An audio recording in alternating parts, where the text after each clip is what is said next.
તો ગઈસ સવારમાં મારે આવવું પડ્યું બોડેલી। ये कैसे हो गया? Hey WhatsApp guys, welcome to my new vlog. तो गाइस આજે તો સવારમાં મેં પહેલા ઉઠી ગયો, બધાથી પહેલા મારું મોઢું બી નહીં દેખાતું।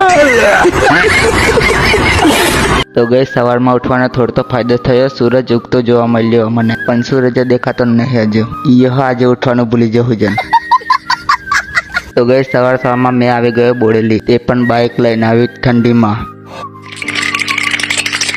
તો ગઈસ બોડેલી આવીને કામ પતાને હું નીકળી જાઉં છું ઘરની તરફ, અને નીકળવાનો નજારો તમને નહીં દેખાડી શકું કેમ કે બહુ ઠંડી લાગે છે, એટલે મોબાઈલ નહીં નીકળે ગીજામેથી। તો ગઈસ પછી હું આવી ગયો ઘરે। તો ગઈસ ઘરે આવીને નહીં ધોઈને રેડી થઈ ગયો। તો ગઈસ આ રહ્યા આજના અને કાલના ફોલોવર્સ: RTW આયુષ 77, વરાજ 56 ગુનેશ 02, પ્રીસ 010, ત્રિયુગ 07, રાજેશ સમાધાન news 86 4, Ajit 64 81, ઈબુ વર્સ, SB logo edit, W tag 2K, Pintu Jitendra. તો ગઈસ તમે પણ ફોલો કરો, તમારી પણ ઇન્સ્ટા વ્લોગમાં આવી જશે, અને આવા જ વ્લોગ દેખવા માટે ફોલો અને સબસ્ક્રાઇબ કરી દેજો। મળીએ બીજા વ્લોગમાં, બાય બાય।